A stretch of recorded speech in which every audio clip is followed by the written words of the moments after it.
Okay. Okay, right. Yeah. Hi everyone, Michael Alfaro. We're live here on the border of Cambodia and Thailand, and since the peace agreement was reached, the ceasefire, Thailand has continuing to insult President Trump by violating the peace agreement by putting up barbed wire fence and invading the peaceful people that live in this village. And you have to come with me to see this. Look over here. Look at all these innocent people, these children. Akon.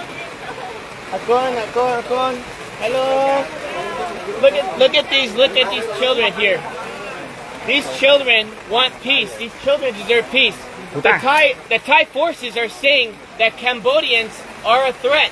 The Thai forces are saying that they feel the Thai forces did. Wait until President Trump sees it. Thailand, just wait. You think you're the boss? Wait till the President of the United States finds out exactly what happens on the border. And what did they do? They came here to this village. They built this wall here, the barbed wire fence entire, with guns facing downrange at these young, poor people that are just living outside in the rebels. Thousands of them have now been displaced. Their homes have been taken away. Their schools have been like this before. I was there when the Box withdrawal of Afghanistan, pulling the Americans out, when the fall of Kabul happened. I saw threats. What you see here in Cambodia is not a threat. You see love, you see compassion, you see people, you see a community, you see a country that chooses peace before war. And what Thailand is doing right now is not just a violation of the Paris Peace Accords, it's a violation of President Trump's call to ceasefire. Since President Trump called ceasefire, the day after, Thailand invites Cambodian soldiers to come meet them at the border to shake hands and take a picture of them. What does the Thai forces do? They went and they kidnapped 20 Cambodian soldiers. And still today, on day 17, they have yet to release the 18. They only released 2 because one of them was completely disabled and the other one is. They are being very, very silent. And the media has been very unfair here. The media has been unfair to the Cambodian people, just like President Trump. The media has lied about President Trump, and the media has lied about what's happening here on the border. So I want you to see for yourself. I want you to see right here. Do you think this barbed wire fence is safe for children at night to go play, to sleep, to go to school? Do you think it's safe for the children to be constantly worried that if artillery rounds have to drop on their heads? When that happened, when the war broke out, there was no soldiers here. Not one soldier, because there was no threat here. Just honest farmers, just trying to make a living. And now what happens? You get the Thai saying, oh, the Cambodians are bringing soldiers on the border. The Cambodians are causing a threat now because they want to protect their sovereignty. But you know what I think? I gotta say it as it is. It's a bunch of bullshit. And you know what? Thai forces needs to have some dignity. A home here costs $3,000. $3,000. The average home here in this province, in this village. And they want to go ahead and take their home away. These farmers are honest, and they deserve dignity, and they deserve respect. And I'm calling on all my friends in the White House correspondents. I'm calling all the senators and the congressmen that you work for. That I understand. We're all focused on Russia. We're all focused on trying to get a peaceful resolve there in Ukraine. We're all focused on Israel. But I'm telling you, as Michael Alfaro, you need to pay attention here what's happening on the border between Thailand and Cambodia, because I don't know how long Cambodians can hold on to peace and be resilient while Thailand continues out. I wouldn't want to be in that room. Because President Trump demands respect. He does not want to build your nation. He wants everybody to keep their nation.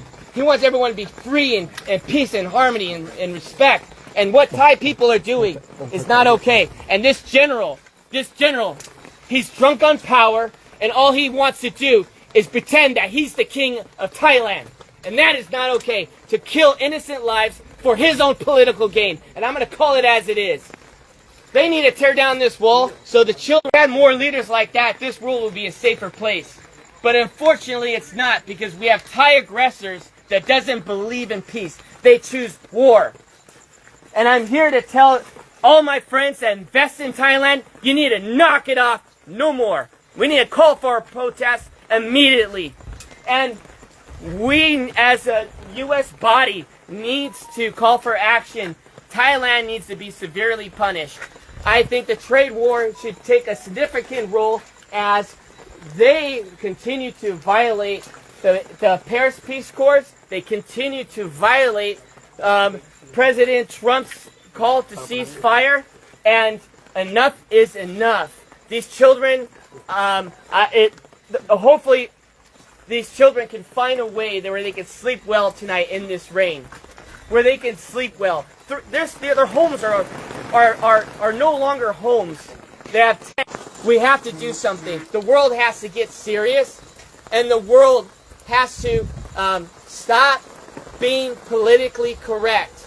And we must act now before this turns into a genocide. Because since 1979, Cambodians have endured not one genocide, but two genocides, killing 3 million people, and even killing 8,000 people in Ghost Mountain by the Thai forces. And so I'm asking all of you, friends, family, Facebook, share this message and let them know that Michael Alfaro is not okay with this, and I know all my friends are not okay with this. This is the most inhumane thing I've ever seen. And I'm going to continue to investigate. I'm going to continue to see in my own eyes to protect your country by dropping a bomb on a Buddhist temple. Where was the threat? Was there a soldier in the area? Was there children playing with guns? But where's the threat? There was no threat. The evidence is on you. And you know what? If you say there is no evidence, well, I'm calling on Elon Musk right now. Pull the satellite imagery. Pull up the satellite imagery that shows that Cambodians were just one day, a threat to Thailand. I guarantee you there's no evidence that exists. There's no evidence that exists. Because if there was, it would have been shown. And so what happened when the bombs were dropped, schools were destroyed, temples were destroyed, people had been displaced out of their homes. What happened was the crimes against humanity. We are not only just going to interview the 18 prisoners, you need to immediately release them. The ICC, this is the reason why President Trump pulled out of the International Criminals Court. Because you have no backbone for any decency in the world. Because if you did, you would press charges not on Netanyahu, you would press charges on Thailand for doing this to children, putting walls up on their soil. Came from. But it got my attention. I called some friends, and everyone was afraid to go to Thailand and Cambodian border. Everyone was afraid. So I said, no, I'm going to go myself, I'm going to figure it out. I also want to say this one more thing. Thailand wants to go and make the accusation that there are mines and ordnance that these Cambodian soldiers are planting. That is a lie. Everybody knows since 1970, United States has dropped these ordnance here, and it's always been here. Everybody knows you come in the country 7 years old, he tells them to go and search these fields. And the Thai soldiers end up stepping on a mine, and they hurt themselves, and they end up killing their own men. And now they want to turn around and blame it on the Cambodians. Well, where's the evidence? Look at the animals. All of you, there's cats in here. There's neighborhood cats. You were seeing it through the tires.